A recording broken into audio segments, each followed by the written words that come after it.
paid taxes as a result of evidence presented to the State Capture Commission, while the Special Investigating Unit has instituted civil litigation to the value of 64 billion rand.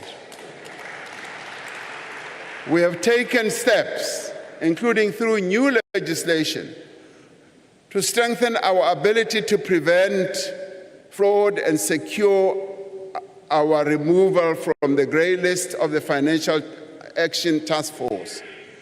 With the assistance of business, we have set up a digital forensic capability to support the NPA, especially its investigating directorate, which in due course will be expanded to support law enforcement more broadly. Legislation is currently before Parliament to establish the investigating directorate as a permanent entity with full investigating powers. But there is much more work to be done to eradicate corruption completely.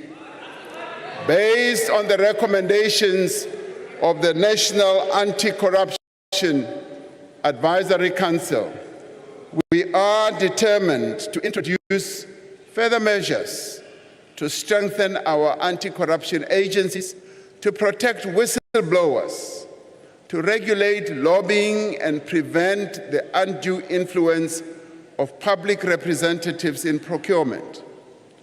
We will not stop until every person responsible is held to account. We will not stop until all money stolen has been recovered. And yes, we will not stop until even those corporations, blue chip corporations, that were involved in state capture are made to be accountable.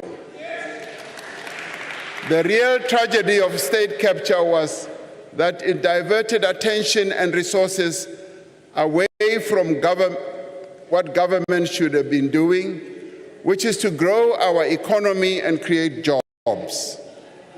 Over the past 5 years, we have worked earnestly to revive our economy from a decade of stagnation and to protect it from both domestic and global shocks. We have made progress in a number of ways. Our economy today is 3 times larger than what it was 30 years ago.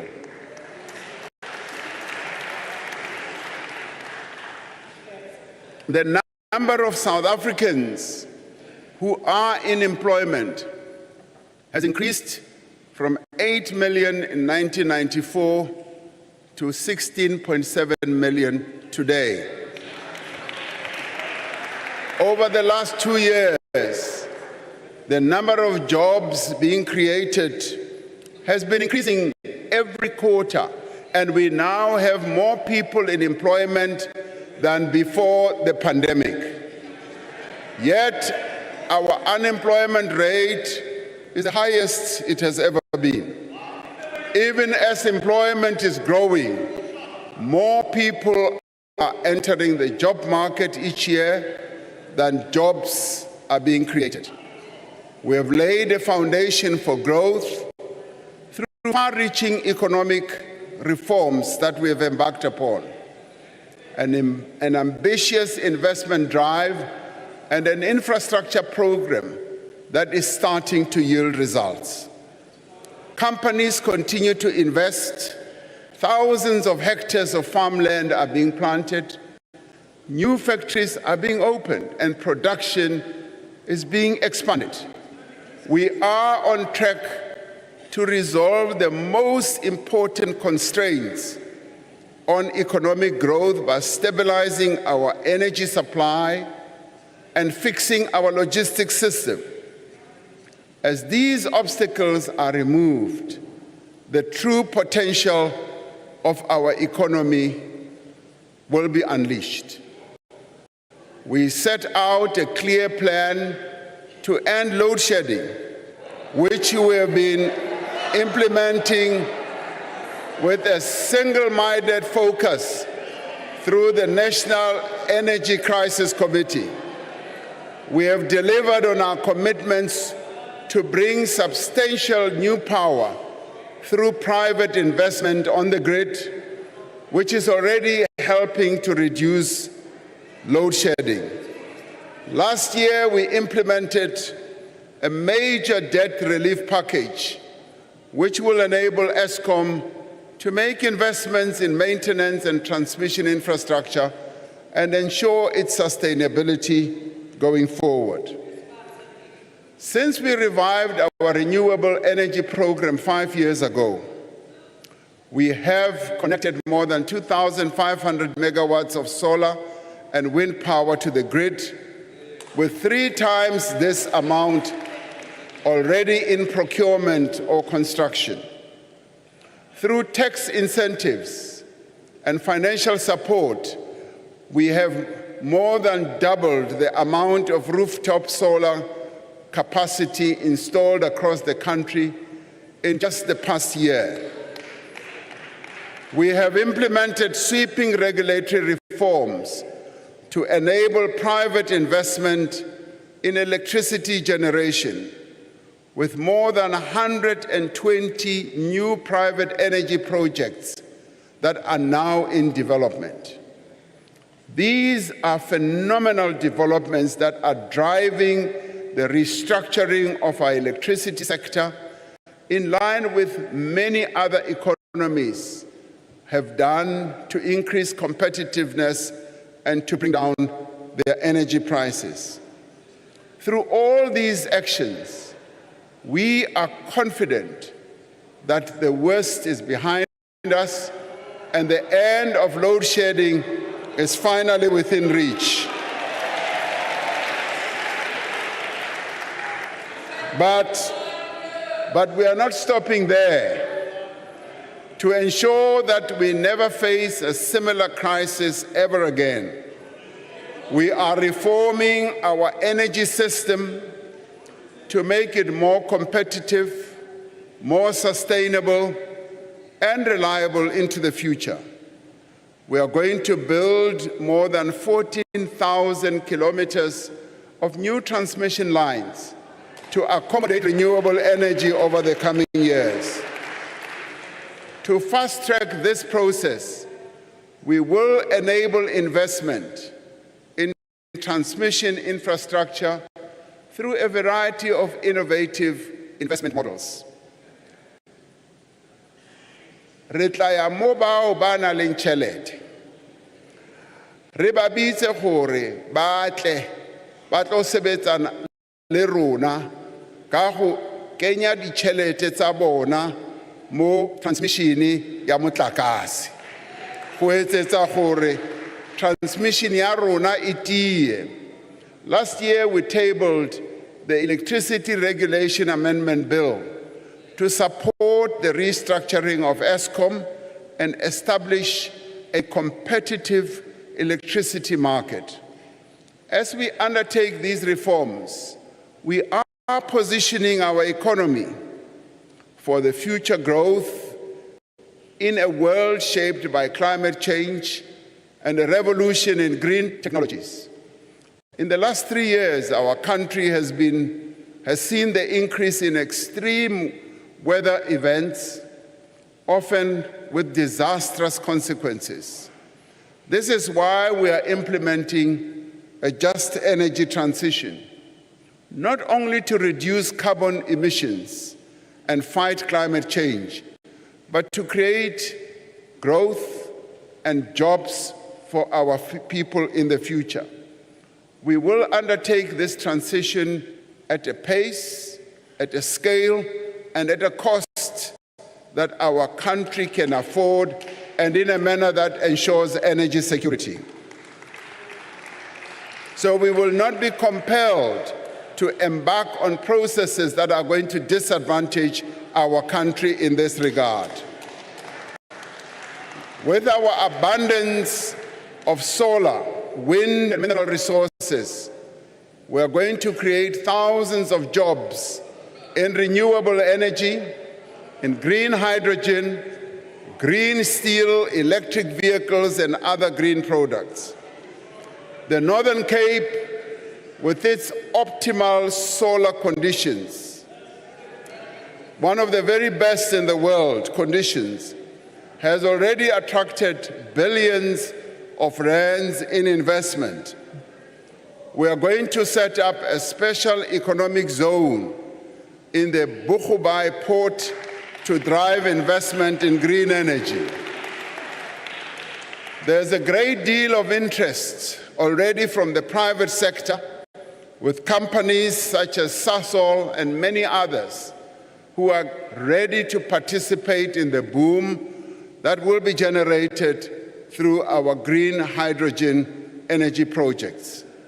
We have decided to support electric vehicle manufacturing in our country to grow our automotive sector, which provides good jobs to thousands of workers.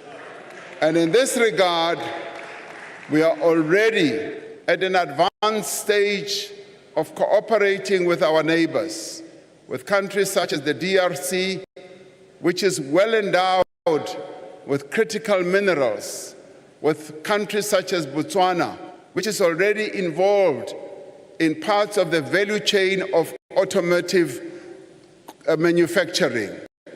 With all these countries, we are going to be able to form an incredibly powerful ecosystem that is going to enable all of us to benefit from the green energy revolution.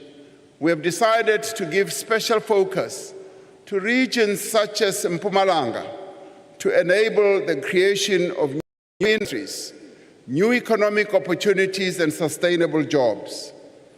And in the past year, we have increased the financing pledges for our Just Energy Transition Investment Plan from around 170 billion rand to almost 240 billion rand.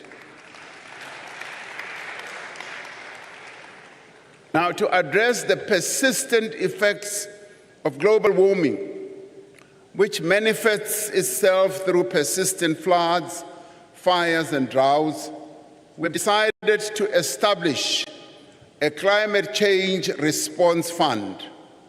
This will bring together all spheres of government and the private sector in a collaborative effort to build our resilience and respond to the impacts of climate change. Now, this decision was inspired by the persistent calamities that we are subjected to. Almost every year, KwaZulu-Natal experiences massive floods that destroy our infrastructure. Yes, the Western Cape is suffering from wildfires that continue to destroy quite a number of assets in our country. And indeed, many other provinces are actually suffering from the effects of climate change. So this fund, which we hope will gain the attraction of all, like the fund we set up during COVID, will support various areas that suffer from climate change to deal with severe inefficiencies in our freight logistics. We are taking action to improve our ports and rail network and restore them to world-class standards. We have set out a clear roadmap to stabilize the performance of Transnet and reform our logistics system. Working closely with business and labor, we have established dedicated teams to turn around 5 strategic corridors that transport our goods for export purposes.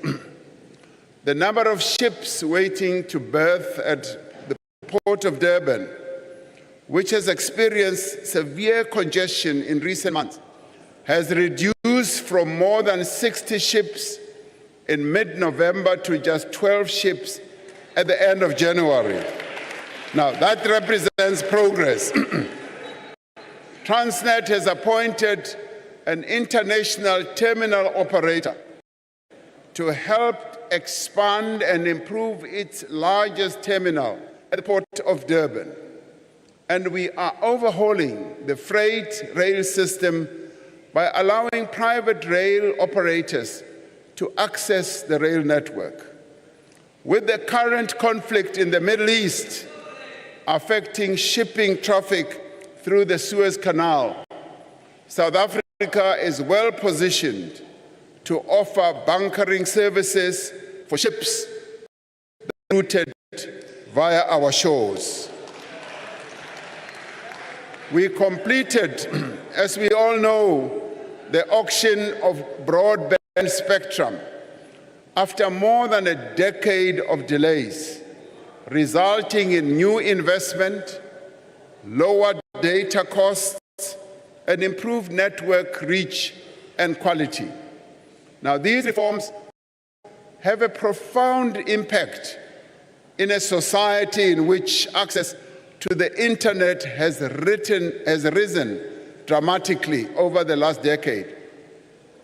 Less than half of all households had internet access in 2011, compared to 79% of households in 2022, meaning that South Africans more and more are using the internet.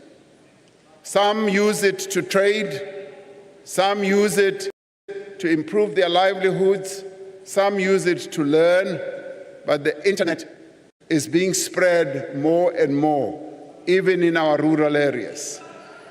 Just this week, we published new regulations to reform our visa system, which will make it easier to attract the skills that our economy needs and create a dynamic ecosystem for innovation as well as entrepreneurship.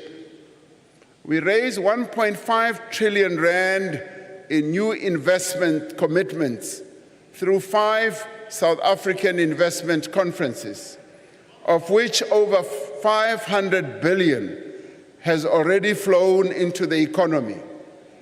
To support growth in the mining sector, we are moving ahead with the organization of our mining rights licensing system and are launching an exploration fund to support emerging miners and exploit new mineral deposits. Through this, mining, which has been the bedrock on which the South African economy was built, will once again become a sunrise industry. Participation of previously disadvantaged Black people is increasing.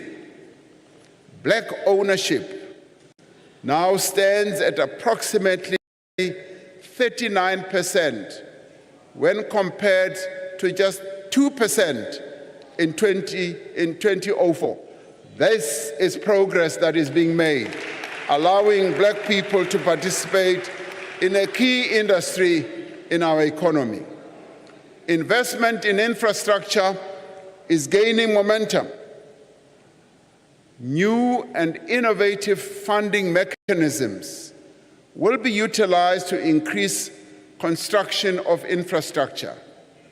The Minister of Finance announced this in his medium-term policy budget statement last year, where he said, we are now going to be able, yes, to fund infrastructure through utilization of innovative new methods. It could be build, operate, and transfer.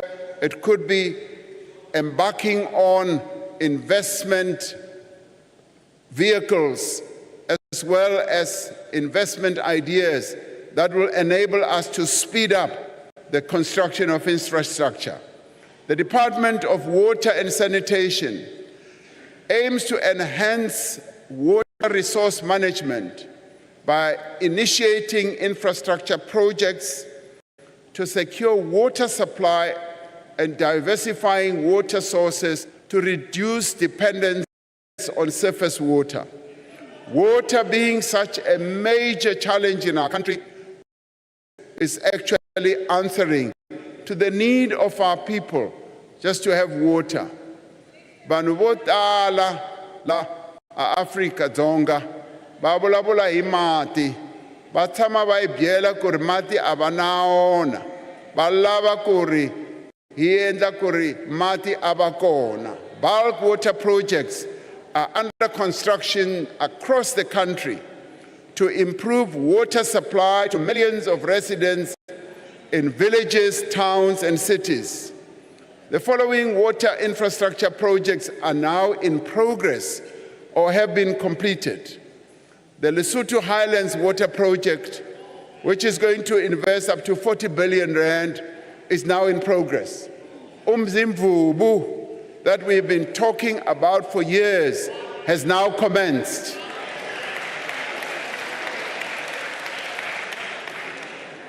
Hazelmere Dam, Umkomazi Water Project, Clan William Dam, Tzanini Dam, Loscom, Madlakazi, pipeline from Jozini Dam, Giyani, pipeline from Nandoni Dam to Nsami Dam, Pilansbeck Water, Val Haramahara, and the pipeline from the Val River to Hotazel.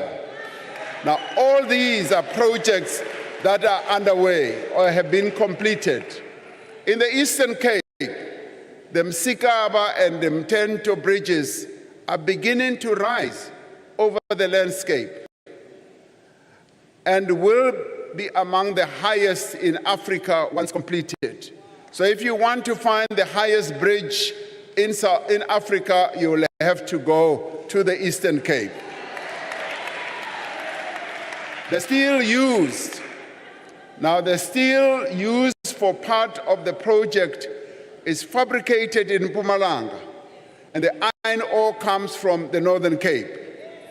In the past 5 years, Sanral, which manages nearly 25,000 kilometers of road, has awarded more than 1,200 projects to the value of 120 billion rand, meaning that the focus on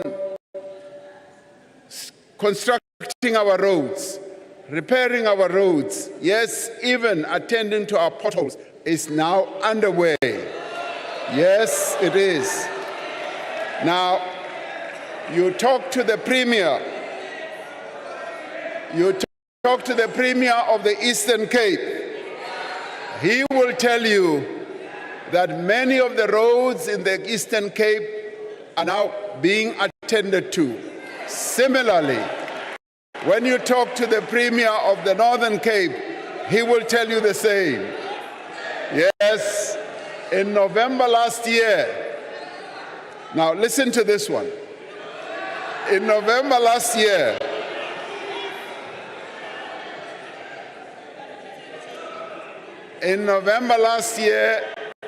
Cabinet approved a framework for high-speed rail,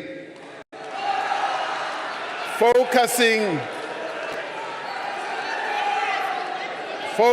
initially on the Johannesburg to Durban corridor.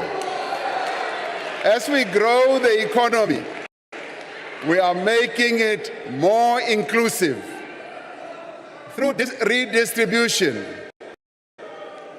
Around 25% of farmland in our country is now owned by Black South Africans.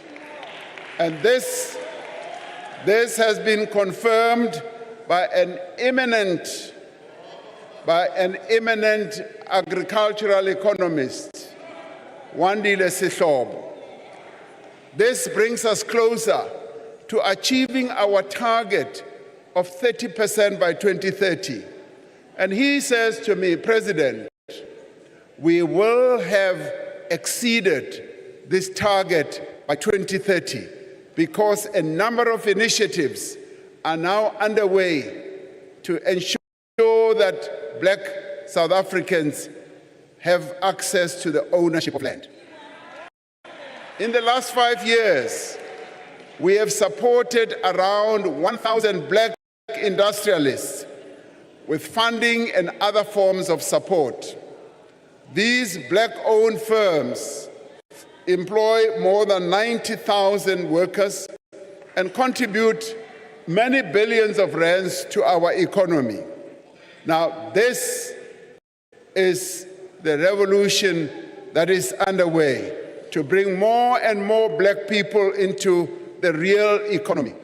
At the same time, about 200,000 more workers obtained ownership of shares in the companies that they work for, bringing the total worker ownership in companies in the South African economy to well over 500,000 workers. We see this trend continuing to grow as more and more companies realize that it is beneficial to their own operations and their businesses that their workers should have a stake in the businesses that they work for. And we call upon them to go ahead and increase the participation of their workers in the businesses that they work for. The reforms that we have initiated and the work that is underway will enable us, yes, as I said, to improve our logistics system, to achieve water security, and ultimately, it will lead to the creation of jobs.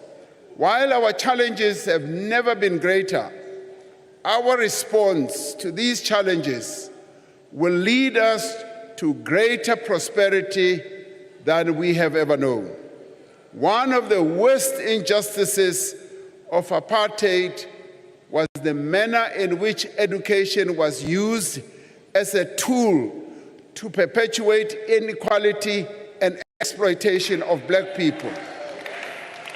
Over the 30 years, we have sought to education as a tool to create equality and to empower our people. Our basic education outcomes are steadily improving across a range of measures.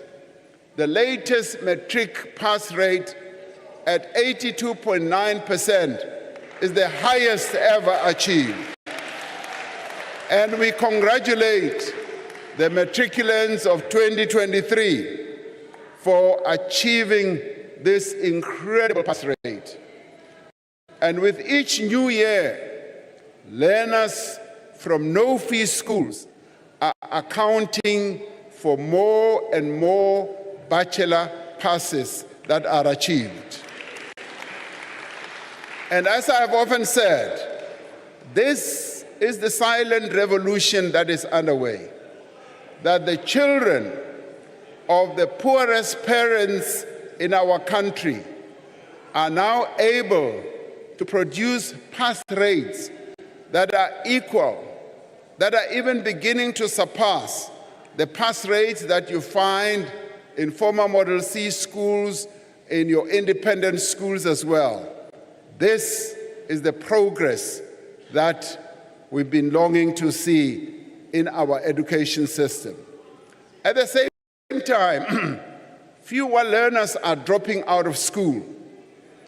We have increased funding for poor and working class students in universities and TVET colleges significantly over the past 5 years. Over the next 5 years, we will focus our attention on expanding access to early childhood development and improving early grade learning and reading, where we are already beginning to see progress. Moving early childhood development to the Department of Basic Education was one of the most important decisions that we have taken, as we are now able to devote more resources to early childhood development and ensure that through cooperative governance, various departments of government do get involved in the childhood development programs, augmented and led by the Department of Basic Education. Our policies and programs have, over the course of 30 years, lifted millions of people out of dire poverty. Today, fewer South Africans go hungry and fewer live in poverty. In 1993, South Africa faced a significant poverty challenge, with 71.1% of its population living in poverty. However, under the democratic government, there has been a consistent decline in these numbers.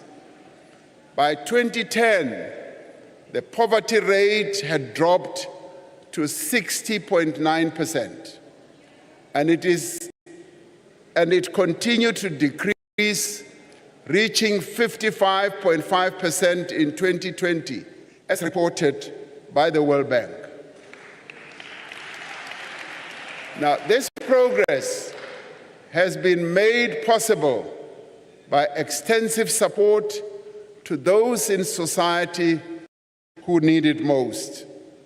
5 years ago, we introduced a further measure to tackle poverty by introducing the national minimum wage as envisaged in the Freedom Charter. The decision by key role players, they being business and labor and communities, they took a decision to introduce the national minimum wage. And this has immediately raised the wages of over 6 million workers who support their families.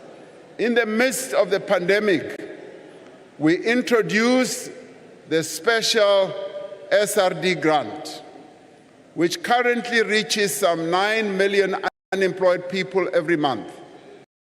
We have seen the benefits of this grant and will extend it and improve it as the next step towards income support for the unemployed. These grants and subsidies do much more than give people what they need to live. They are an investment in the future. Many people tend to dismiss this and say we are establishing a dependent society. We are investing in our people and investing in their future as well. Social assistance has shown to increase school enrollment and attendance. It has also shown to lower dropout rates, and it has also improved pass rates. This is what social assistance to our people does. South Africans today are living longer than ever before. Life expectancy has increased from 54 years in 2003 to 65 years in 2023. The World Health Organization, DG, says this is a phenomenal development, because many countries do not just move from a 55 years of life expectancy to 65. Maternal and infant deaths have declined dramatically. We have built more hospitals and clinics, especially in poor areas, providing better quality of care to more South Africans. We are building new hospitals, and one of those, which is the state-of-the-art type of hospital, is the Limpopo Academic Hospital, which is currently under construction as we speak. Now, I had anecdotally, a good representation of how our healthcare system has been improving. When the ANC held its anniversary birthday, there was a bus accident where 5 people passed away and scores were injured. They were taken to our hospitals in Mpumalanga and in Limpopo. Now, I went to see some of them, and when they were asked that, don't you want to move to a private hospital because you are on a private medical aid as a result of your job or whatever, many of them said no. We are being well looked after here.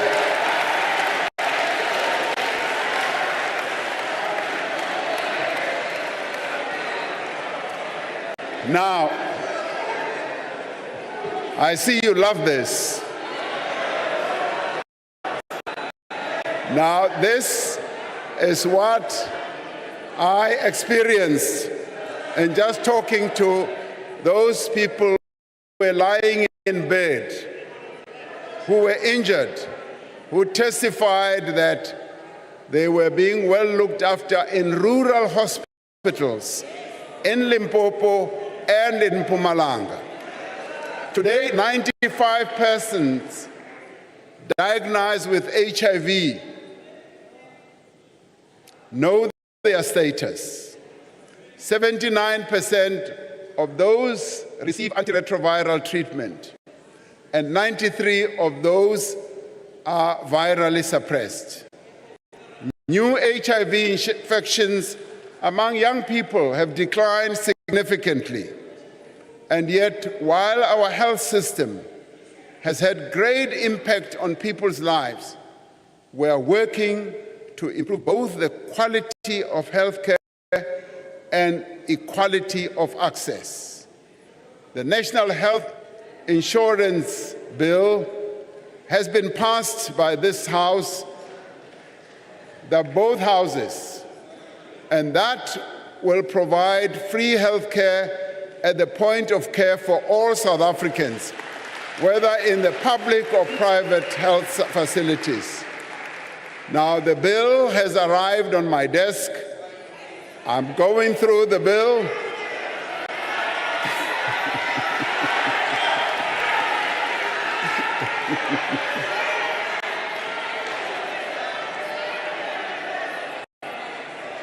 Yes, I'm looking for a pen. We plan to incrementally implement the NHI, dealing with issues like the health system financing, the health workforce, medical products, vaccines, and technologies, and health information systems. One of the most visible, impactful, and meaningful achievements of the first 3 decades of freedom has been in providing homes to our people. Today, nearly 9 out of every 10 households live in a formal dwelling, as said by the Statistician General. Where there were once shacks and mud houses with thatch roof, there are now homes of brick and mortar. There are homes with water to drink and to wash with, homes with electricity for lighting and cooking. At the end of apartheid, only 6 out of 10 people had access to clean water. Today, the figure has increased to nearly 9 out of 10 South Africans. We are working to ensure that subsidized housing is located close to work, close to education and other services. But for services to be delivered, local government has to work.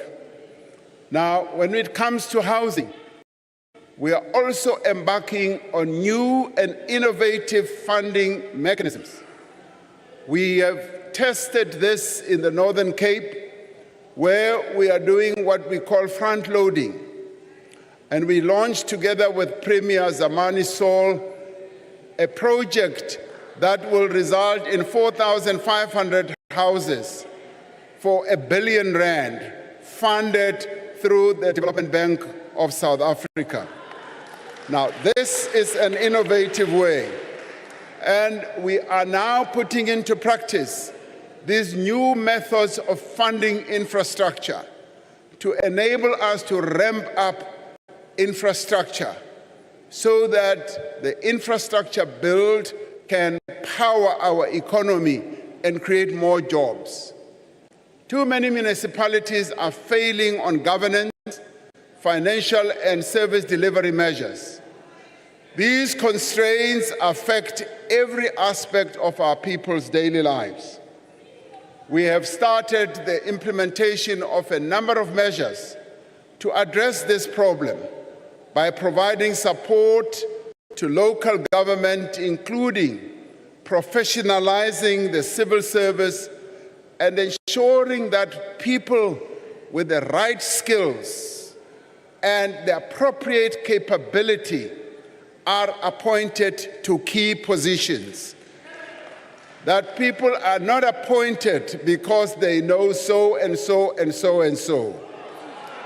The presidency, the National Treasury, and COCTA are working together to enhance technical capacity in local government and to improve planning, coordination, as well as fiscal oversight.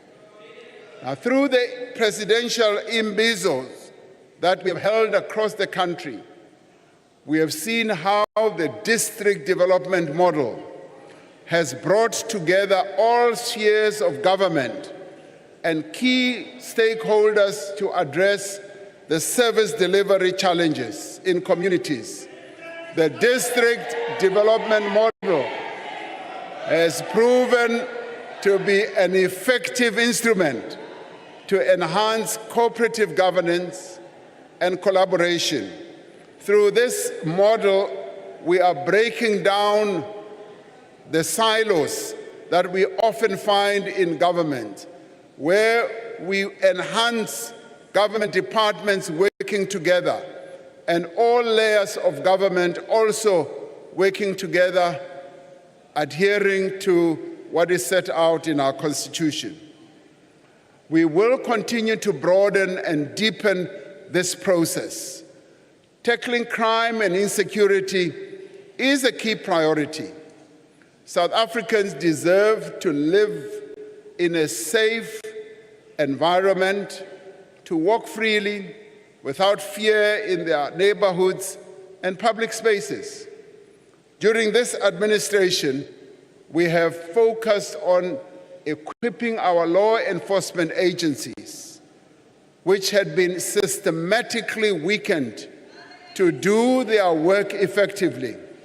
We have strengthened the ranks of the police through the recruitment of 20,000 police officers, as I announced in the past two SONAs over the last 2 years, and another 10,000 will be recruited in this year as well. An extra 5,000 police officers have been deployed to public order policing.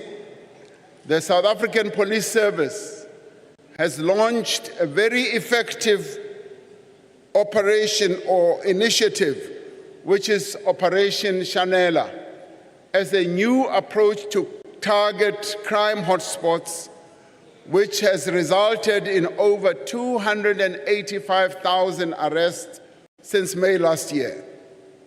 The economic infrastructure task teams that are operational in all provinces have had important successes in combating cable theft, damage to critical infrastructure, as well as illegal mining.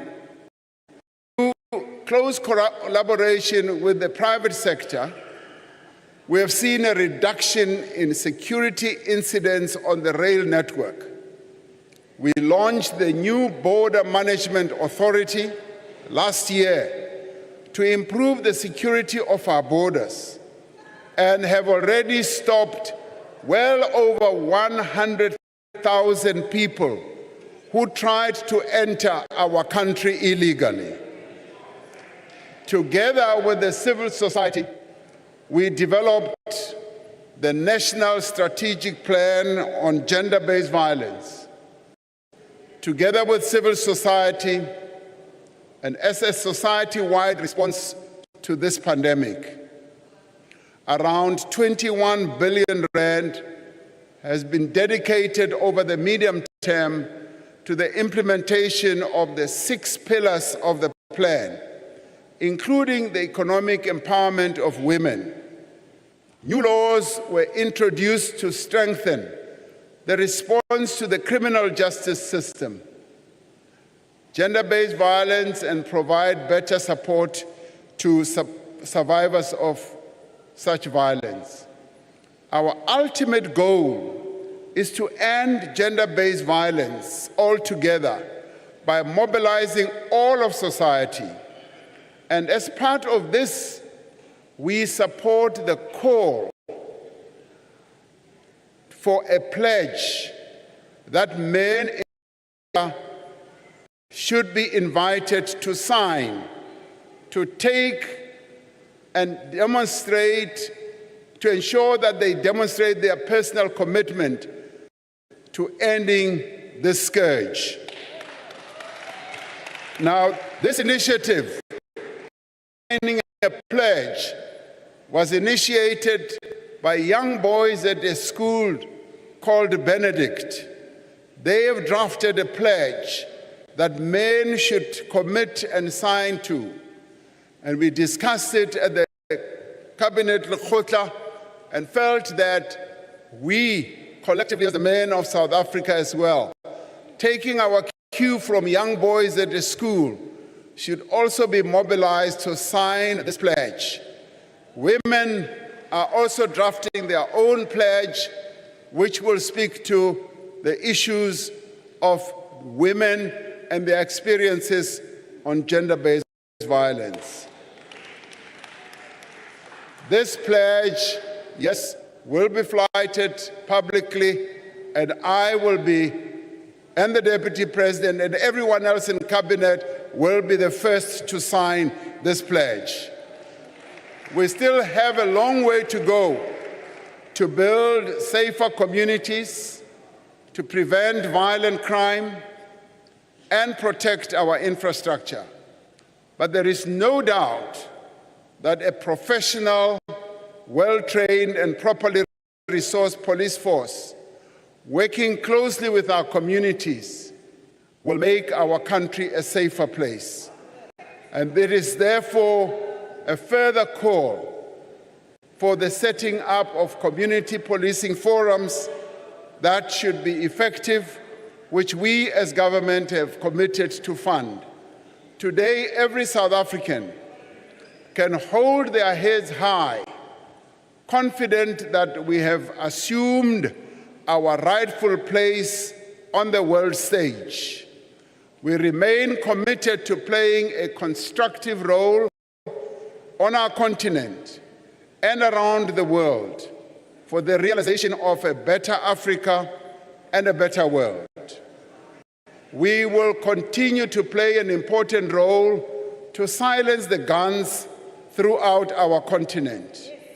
Our engagement with the parties in the Russia-Ukraine conflict through the Africa Peace Initiative are progressing.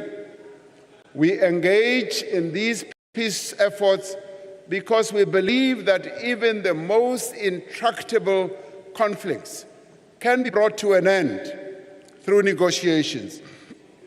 Guided by the fundamental principle of human rights and freedom, we have taken up the Palestinians' cause to prevent further deaths and destructions in Gaza.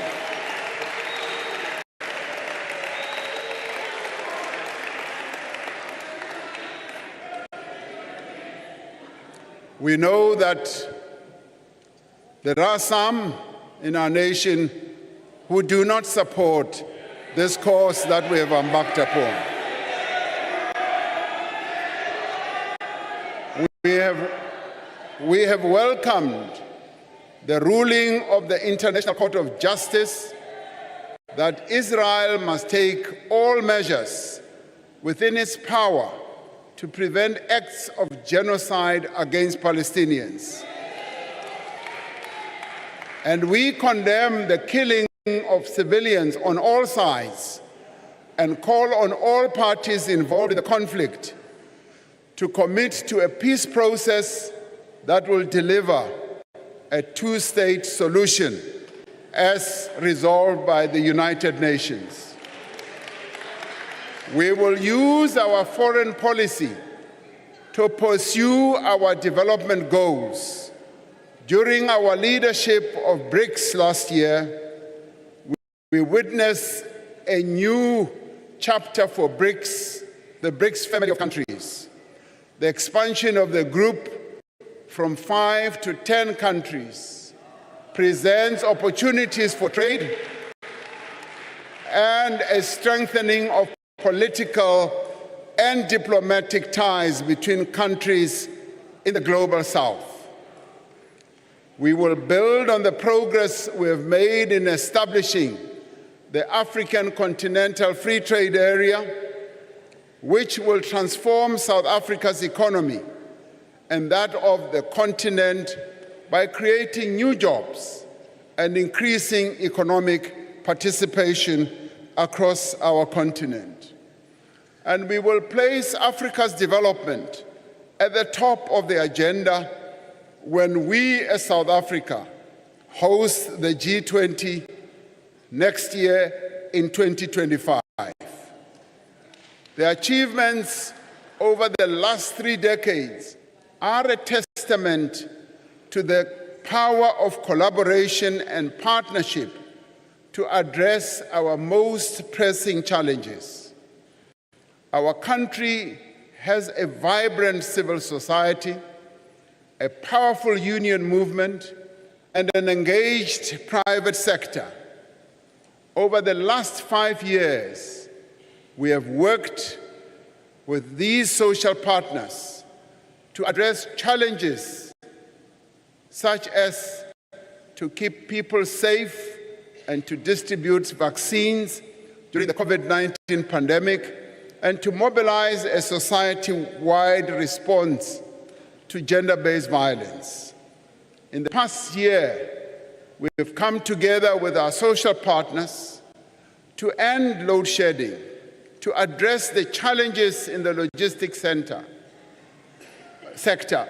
to tackle crime and corruption, and to also accelerate job creation. This is the South African way of building a social compact, working together on tangible issues, and it will be the key to building a new society in the years to come. This is the last State of the Nation address of the 6th Democratic Administration.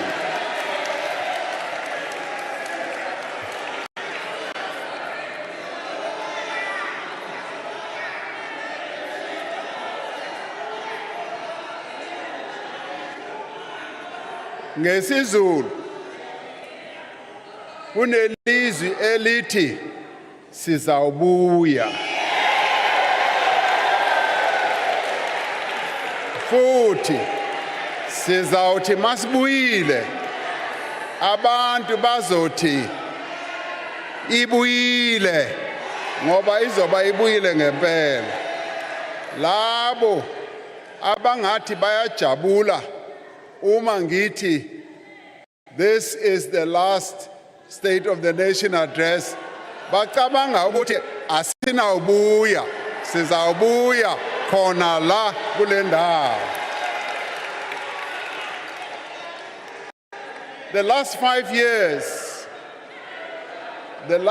years have been a period of recovery, rebuilding, and renewal.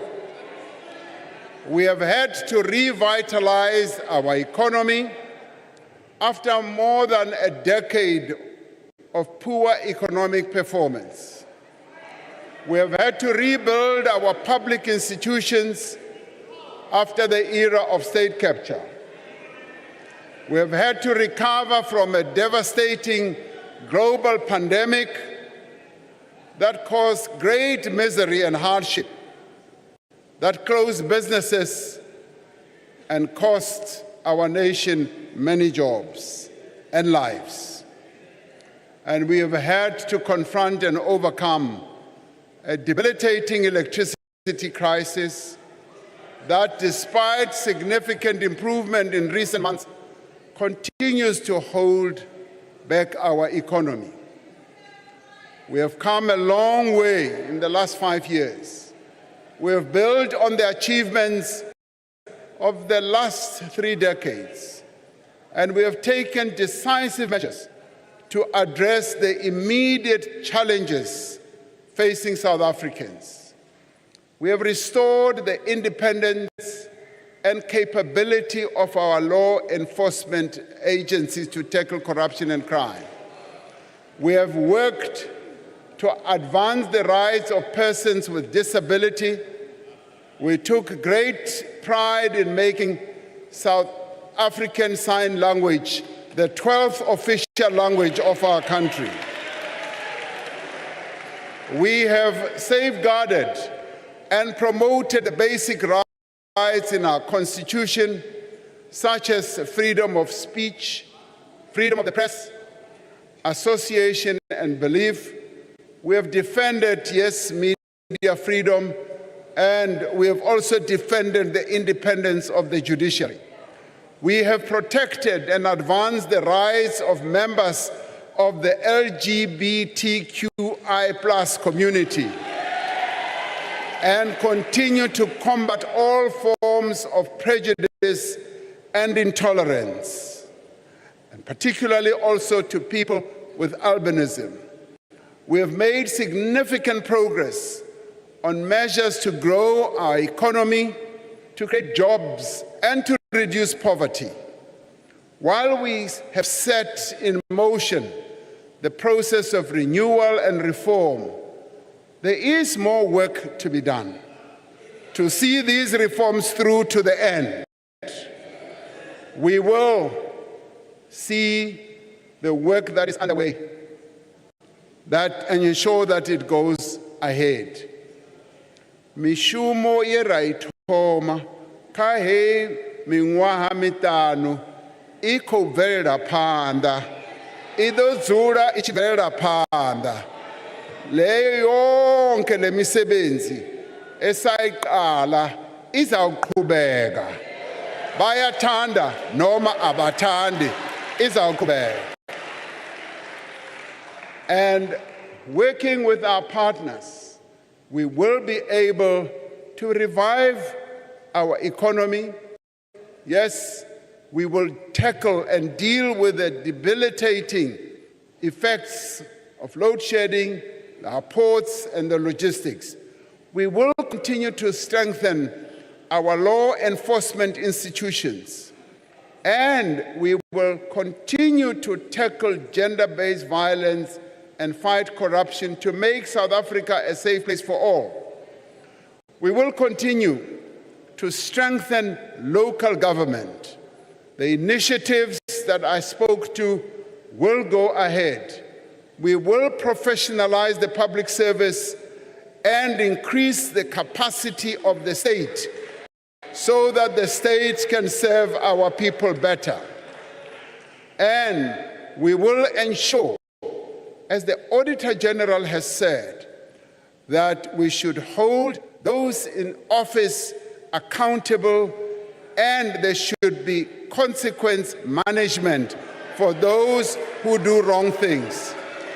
We will continue to position our economy to grow and compete in a changing world. And we will also support small businesses by providing funding, by providing resources to small and medium enterprises, and to give young people opportunities to thrive and to start their own businesses and to succeed, and to provide social protection to the vulnerable. We will continue the work to improve the country's fiscal position and hold firm to a sound economic trajectory. We will use the opportunities provided by the African Free Continental Trade Area to increase our trade and expand our industries. We will continue to protect workers' rights and improve their well-being in places of work and to make sure that our workers are well treated.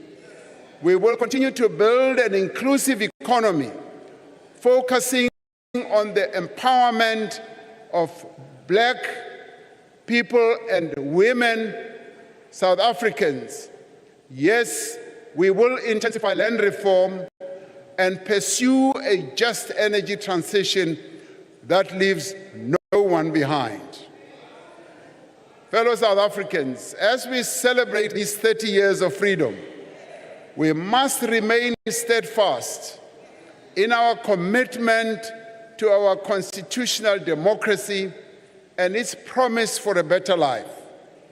We should not give in to those who resist the responsibility that the Constitution places on us to correct the injustices of the past and fundamentally transform our economy and society.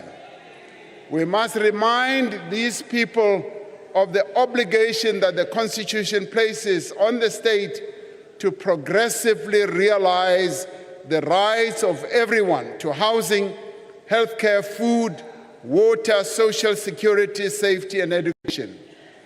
By the same measure, we should not allow anyone to diminish vital democratic institutions, to denigrate our judiciary, or to challenge the constitutional authority of this parliament. We should not give in to those who seek to divide our nation, to incite violence, and undermine our democracy.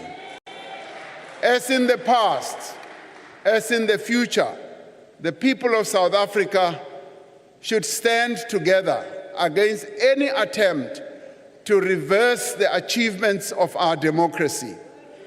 As the chairperson of the Constitutional Assembly, I worked with many great leaders of our country to craft a constitution that truly reflects the will of South African people. As president, I see it as my primary duty to defend our constitution and to work every day to realize its promise. As we move forward, let us remember that it is up to us, not anyone else, to determine the future of South Africa. We are not passive observers of our history. We are its authors. We are the builders of this country that we call home.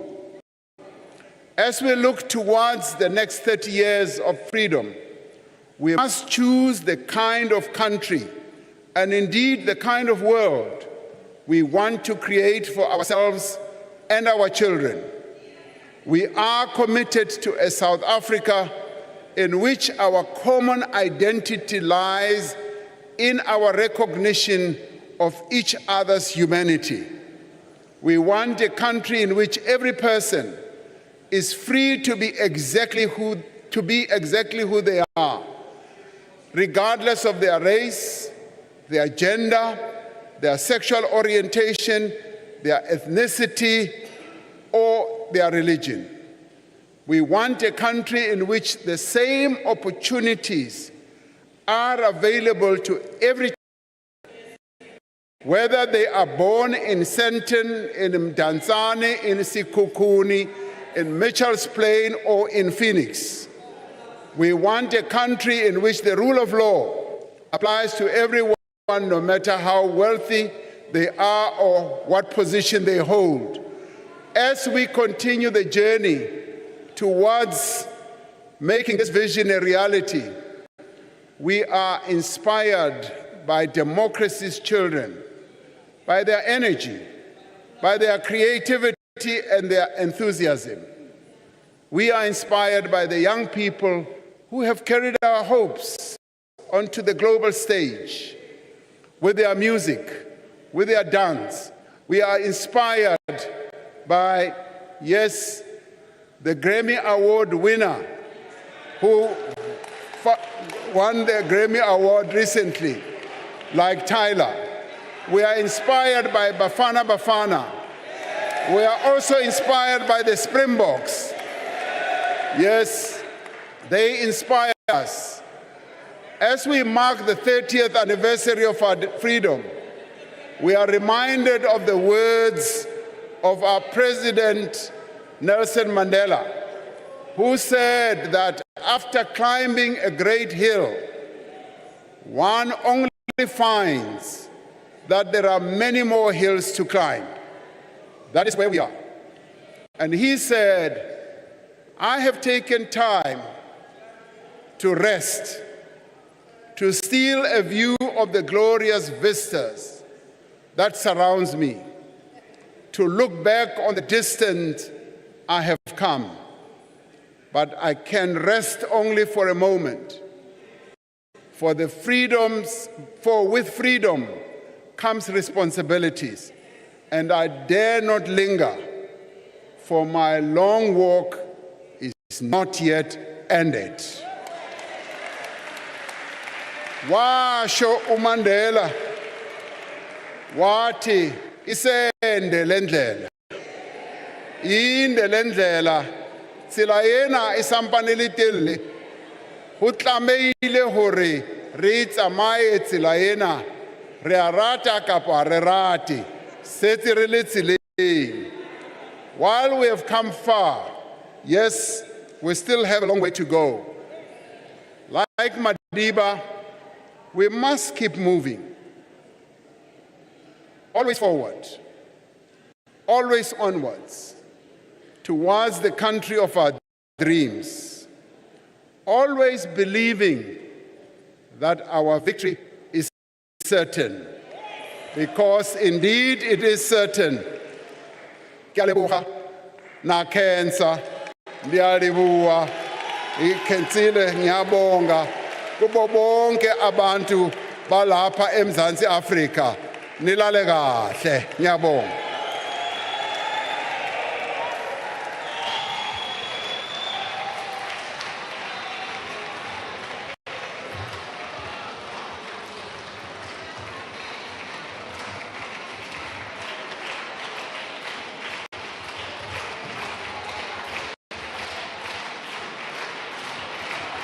Yes, thank you very much, Honorable President, delegates and members of Parliament.